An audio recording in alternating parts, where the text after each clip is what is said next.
Hello, guys. Alex Faratov here. Today we have an amazing guest. We have Eric Benholz, and Eric is a founder of Beard Brand.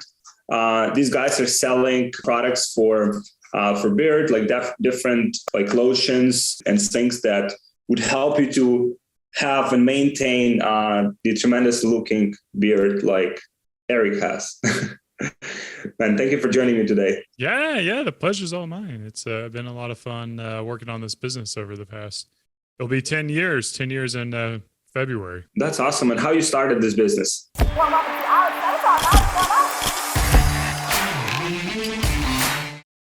Yeah, so it started as really like a side project of mine. As I grew my beard out, I got a lot of people calling me ZZ Top and Duck Dynasty and Grizzly Adams, and those are really cool dudes. But these hands weren't made for keyboard, or these hands weren't made for axes. They were made for keyboards. Ended up meeting a bunch of like-minded people who kind of didn't fit the traditional stereotype of rocking a beard, and that's when I coined the term urban beardsman to kind of describe me and guys that didn't really fit that traditional stereotype, and started Beard Brand as a way to give those guys the tools they needed to feel confident about rocking facial hair, or really more than that, like loving the man looking back at them in the mirror. 1.82 million on YouTube. Yeah, YouTube's been a big part of our growth strategy, really, since before we started selling any products. We first launched with a Tumblr page and a YouTube account and a blog.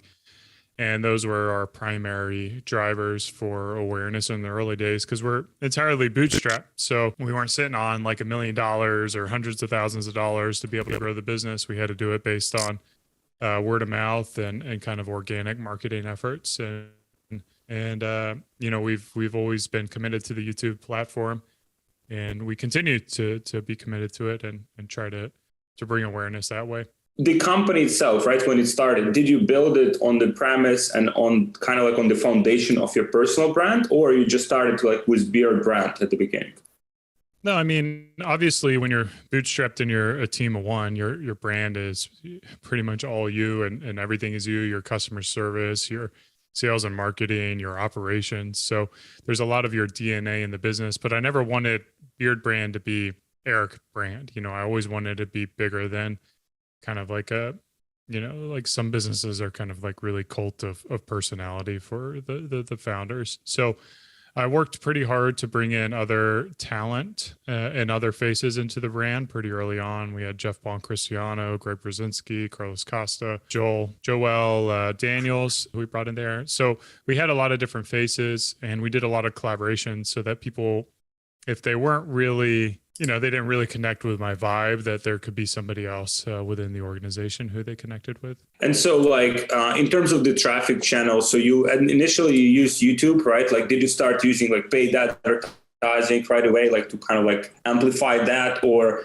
that or like organic kind of like channel was initial acquisition only? Yeah, I mean, I'm super cheap, and you know, the phases of this business, it really kind of started as, you know, a side hobby for me. And then it was, you know, maybe it could be kind of like a lifestyle for me. And then it became, you know, maybe we could make this like a legit business with employees and stuff like that. So we never started on day number one with like, this is what we're going to do. The big thing is like, people don't recognize, like 10 years ago, there was no beard care industry, like Beard Brand. We created it. So there's a lot of risks. There's a lot of unknowns and a lot of uncertainties in whether or not the audience and the marketplace would be open or receptive to these type of products. And fortunately for us, there is an audience for that, and people who do find value in the product. So because of that, we were able to grow slowly and kind of methodically over the years, and really, like when we had resources, we would put it back into the business. But it was always a juggling act of, you know, do you put it into inventory or do you put it into marketing? For us, a lot of our early marketing expenses were going to like PR efforts. So we worked with like a freelance PR firm who would help manage our social media pages, Instagram, as well as try to get us, you know, placements in magazines like Men's Health and Cosmopolitan and whatnot. And I think that was a pretty good strategy for us, as it allowed us to build authority for our website by getting those, you know, high value links to the website. And then we could use that and leverage that to further grow our organic through our content marketing, our blogging. And then eventually we got into Facebook, maybe like a year into the business, something like that. Year into selling products, I should say. Do you feel kind of like a lot of pressure, a lot of competition now, like it's kind of like that market evolved and like more brands have entered that? Do you kind of like feel any like significant like increase in competition, or you still have your kind of like niche in mind of consumer that you leverage because you were like one of the first movers? Yeah, Beardbrand is my first successful business. So I went through all the emotions a typical entrepreneur is going to go through. I would imagine there's like probably even like stages of entrepreneurship. And one of those stages is like probably an unhealthy focus and attention going towards your competition. And what they're doing. And the reality is like your competition doesn't really matter at all. What matters are your customers and serving them and listening to your customers and developing products for them and serving them to the best of your abilities. And then, where that takes you is where it takes you. So we try to be more, it's not necessarily like internally focused, but we tend not to get it worked up with what our competitors are doing nowadays. But in the early days, there's a good bit of drama going on with that. We had a little chat before we started. So you said that you don't do Amazon currently? Nah, screw Amazon. Tell me more about it. Yeah, I mean, I'm not a big fan of Jeff Bezos. I just don't like their vibe. For someone who's kind of like values design and like feeling and emotion, like Amazon does not do that. Amazon's like a very data oriented type of website, and it's all about like they've A/B tested it to like this kind of like who is that? The Notre Dame humpback. The humpback of Notre Dame is what I feel like whenever I go to Amazon.com. And in the early days, we actually did sell on Amazon because everyone says you got to sell on Amazon. You got to sell on Amazon. I'm like, like, do you really? But anyway, so we did it. We tried it. And I remember like in the early days, we were selling some products and we ran out of stock of one of the fragrances, and we reached out to all of our customers and we told them, hey, we're out of stock of this. I can upgrade you to like 2 of this other one.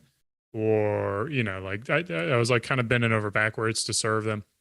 And then, or you can just wait 2 weeks, so I gave them options, and most of them are super cool. Like we've got the coolest customers you could ever imagine. They're super chill. Like, nah, I'll just wait. No big deal. When it's ready, it's ready. And so we're like, okay, that's cool. And then like Amazon has an automated email that they send out saying, hey, like you're not serving your customers fast enough. And it was like a very paternal type of message. Like, if you don't do this, we're going to cut your account and you da da da da. And it was always like these threats. Like the way they communicate is like this parent making a lot of threats, and I'm a child. And I kind of like have this mentality. I don't take pressure and I don't give pressure. So if that's the way you're going to communicate to me, I understand it's an automated email flow and whatever. No one's like personally doing that, but screw that. I don't need that kind of language in my life. So that was a big reason that I was never fond of selling on Amazon. And then, one day we're actually going to double down and hire someone and like reinvest into Amazon. And we never made that hire, but in the interim, we kind of like pulled off our third party who was selling our products. We stopped selling to them. And we noticed the surprising thing was that our sales on beardbrand.com, it kind of pretty much exploded. And I think what was happening was we were cannibalizing our sales to our store on Amazon.com. And not only that, Amazon would recommend, someone will come in and buy Tree Ranger beard oil, and Amazon would recommend some cheap ass Chinese made boar's bristle brush. Whereas when they come to our store, they get the Tree Ranger beard oil, and then they get our brush, nice brush. And so essentially you have your typical average order value on your store, whereas on Amazon it was half that. And you didn't own the customer either. So you could never market to them and build it up. Like, Amazon's a terrible platform for anyone who wants to build a brand. Now, if I was a product company and like really data oriented, Amazon's like the best bet. It's the king for that. And there's great opportunity to sell great products on Amazon. I'm not against Amazon necessarily. I'm just against Amazon for Beardbrand and what we're trying to build. That's interesting. Hey guys, People have been asking me how we scale to multiple six figures or even seven figures per month without getting shut down on Facebook. And we have a very sophisticated solution for this that I want to share with you, but it's just like too valuable to give away for free. So if you guys want this solution, just book a call with one of my team members and we'll show you exactly what it is and how it works, and we'll see if that's a good fit for you and for your business. So just book a call with my team member. We'll share it with you so you can scale your business to multiple six figures or even seven figures per month without getting shut down on Facebook, without having inconsistency, and with high profitability. So just book a call with my team and I'll see you there. And it's interesting perspective because kind of like as entrepreneur, right? Like you're doing the things that kind of like make you happy and make you fulfill and that you feel good about, right? And I think that's the whole essence, right? Because like if you do things that like internally you don't feel well, about like what's the point, of having your business? Yeah, you got to enjoy the journey. I mean, like to a certain degree, like if you can get your business up to, in our case with our profit margins, if you can get it up to $3 million in our ownership structure that we have, then that puts all the food on our table, puts a roof over our head, allows me to do everything. So anything over $3 million in revenue, top line revenue, is just gravy. It's just kind of like that drive for self-improvement. So why would I take any kind of extra shit above $3 million that I don't have to? Like I want to enjoy the journey. So if that means, turning away opportunity, that means turning away opportunity because I just don't want to mess with it. That's interesting perspective. In terms of the, you mentioned in terms of the clients, so you have a lot of different SKUs that pretty much serve your clients. What's your repeat purchase ratio? I mean, I can't give you those specifics, but I would imagine that we're higher than industry average is kind of what. Cool. So, and one of the things you also mentioned when we had a little chat before the call, your products are in Target. How do you feel about so this kind of like relationship that you feel like you're having with Amazon? What's been your experience, for example, working with Target, working with retail? So my business partner, she manages the relationship with Target. But from all that I hear from her, it's completely different than Amazon. It's a lot more collaborative.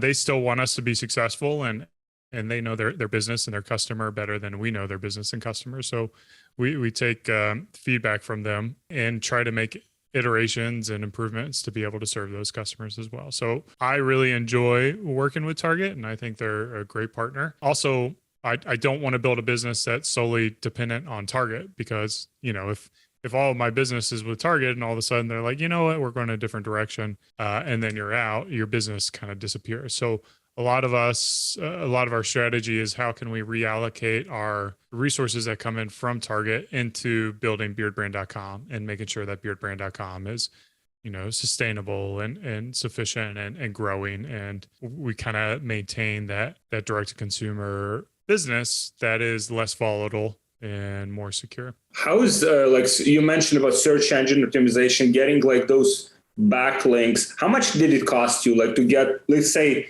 I want to feature my brand in Men Health, or some of the major magazines. How much would it cost approximately? Yeah, so I mean, we hired a PR firm, and every PR firm is going to have different rates. So depending on the amount of time that you're going to be using them for, I would imagine plan on spending anywhere between $1,500 a month to, $10,000 a month. And probably somewhere in the middle is what you should expect for a smaller brand. The reality is getting placement in these magazines is going to be a lot harder if your product is kind of bland and boring. So the biggest investment that I would recommend is how do you make a product that stands out so remarkably in the marketplace that it can generate its own PR. And that's easier said than done. Everyone's like, oh yeah, just make an amazing product. But you kind of have to pair it together between, a great product and then being able to develop those relationships and spreading the word about the product. And how much time? So let's say you have a good product. What are the expectations or approximate expectations? Let's say you have a good product, you have a good message, kind of like the message that may be controversial or like a good angle for the, kind of like Blue Ocean, maybe serving like a specific niche, right? So how much time would you estimate approximately it would take to get your brand in those major magazines? I mean, it really just comes down to your relationships, I think, with the writers. and the authors and the type of content that they're looking for. I don't know if you're lucky, like within a month, but I generally say like plan on committing to, 3 to 6 months for any kind of new endeavor. So if you want to tackle PR, you would have to at least be doing it for 3 to 6 months to be able to see the results of those efforts and kind of like the compounding effects. And then it's like the momentum thing is like once you start getting some PR, the other writers are reading the other articles. So Men's Health and GQ writers are all reading the same articles and getting inspiration. So they kind of, take it from there. Same's kind of true with podcasts actually as well. You appear on one podcast show and then, other podcast hosts listen to those shows and they invite you on as a guest. So that's awesome. So in terms of the paid acquisition, what channels are you currently utilizing for paid advertising? We're just on Google right now. We actually killed Facebook back in November. So just a month ago, we killed all of our Facebook spend. We were spending at the peak, like $120,000 a month. And we scaled that down when we saw the return on ad spend wasn't there. And then it continued to not be there. And we just ended up killing it all together and refocusing on our organic content as a strategy for us. And then trying to develop more relationships, kind of like more PR, getting back to our roots. What was the reason? Like, was that just like return based? Kind of like what was the reason you just like decided to shut down Facebook? Like the ROAS just wasn't there? Yeah. I mean, so you spend $1 to make 50 cents and you got to pay, 25 cents to make the product. So you can do the math on that. You're giving a lot of money to Zuckerberg and you're not getting a lot back. So I'm not a big fan of Zuckerberg either. Him and Bezos are not my favorite entrepreneurs. So I'll give him money if he's kind of helping me out. But when he's not helping me out, I'm not going to be helping him out. So paid's never been like a big, a big talent of ours at Beard Brand. Like we've just never been able to like find the magic button to be able to scale the business or the magic formula to be able to scale. So organic, we kind of do the hard things best and kind of suck at the things that are a little bit easier. And I know paid's not easy in any regards, but it's just how most businesses tend to scale up and grow their businesses. How is the Google performing for you? Good, I guess. I mean, if it doesn't make us money, we're not going to pay money for it. So I guess it's making money. I'm not a very hands-on marketing guy, so we work with a firm for that. And then I just kind of take a high-level look at, how much are we spending and how much is it driving in terms of new customer. Like our North Star metric is new customer marketing efficiency ratio. So NCMER or MER. And basically what I'm looking for that is to be 50% or lower, which would be equivalent to like a 2x return on ad spend. But it's not based on your entire sales. It's only based on your new customer sales. So you have to break out how many new customers you have and what is the revenue generated from that. Otherwise, you end up just blowing money on repeat customers and customers that you might have reacquired through email or SMS marketing or kind of like own channels, organic channels. Okay, so 2x. So this is pretty much like a blended ROAS and you calculating it as only for new customers. Yeah, like a blended new customer, return on ad spend. And that's kind of just the conservative person in me. I think the big lesson we had from 2021, that's the year we're in, we blew essentially like $500,000 on ads. We were doing the blended rate. We were trying to push up our advertising as a percentage of our P&L. And we got it up there, like we were able to spend a lot more money on advertising, no problem. But it wasn't moving the top line at a rate that could justify the amount that we were putting into it. So essentially what we were doing is we were subsidizing our Facebook ad spend through our other channels, our organic channels. And that's not a smart thing to do. So with YouTube, right? Like, so you have your channel, which is extremely, it's large, like 1.8 million followers. Do you also do kind of like partnerships, like to say maybe some other like influencers in the space where you send them the product, they review it on their channels? So kind of like driving you more of that organic traffic as well? Yeah, we do a bit of that. And we kind of backed up, like in 2021, our strategy was really to focus on paid acquisition as a way to grow the channel. So we kind of backed off, developing those relationships and doing sponsorships or affiliate marketing. And then after, the cataclysm failure of paid growth, we decided to look into that and try to grow that and scale that. So that's kind of going forward for 22 is a big strategy for us to try to develop those relationships and be able to get our products in the hands of people who have built an audience. Want to connect, mastermind, and network with 6, 7, 8-figure entrepreneurs? Join our free community on Facebook, which is called Brand Hypergrowth. It's for only entrepreneurs who are already doing at least $30,000 or more in sales per month and want to go to 7, 8 figures. So you can connect, you can network, you can mastermind, you can exchange insights and value with these guys and take your business to the next level. So there should be a link in the description. Make sure you join today. Yeah, there is a I don't know if you're familiar, like Rich Wallet. Yeah, Sean. He's been on my podcast. Yeah, so they're doing so well with with this strategy, like sending products to like influencers, and they're doing extremely well. They're doing like I don't know, last year like 50 million or something. Mostly was that kind of like approach. Yeah. I mean, I hate him because you see a guy like Sean who just absolutely crushes it, and you're like, what the hell am I doing wrong? Like that guy's he's just brilliant. And he's so transparent with everything he does. So I brought him onto my show probably about a year ago, and he's been nothing but helpful and transparent and kind. And you kind of hate those people. They're silently like crushing. They're like there's no secrets. I mean, and he makes it look so easy. He's just like, oh yeah, this is all you got to do, and boom, $50 million selling wallets. Fucking badass. He's such a badass. What are your kind of like vision with this brand? Like where you want to take it? You want to do like more retail channels? You want to just like double down on that, like organic, and just like make the footprint in that space? What do you want to do? Yeah, I think there's a lot of opportunity to continue to deepen our relationship with our current customers. I think there's a lot of people who still never heard of Beard Brand.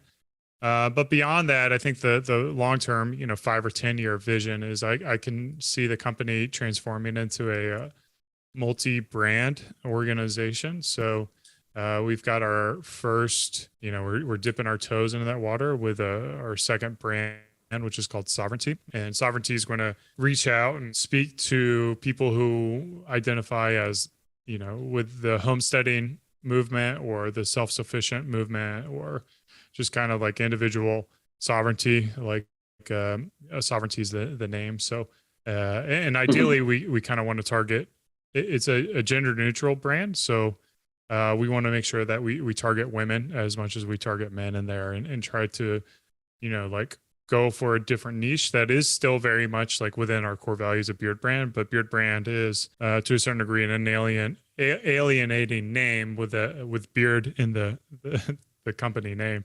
So having a little more broad name that can still really niche down but target like different demographics is something that we're pretty excited about. And I've got a few more brands like kind of in my head that I want to launch if we have success with Sovereignty.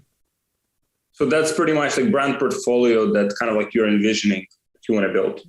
Exactly. Yeah. And like kind of like my unique gift is my ability to kind of see the future and develop, interesting concepts and tell interesting stories. Whereas I know a lot of like my buddy, Bill D'Alessandro, I don't know if you know him. He's with Element Brands.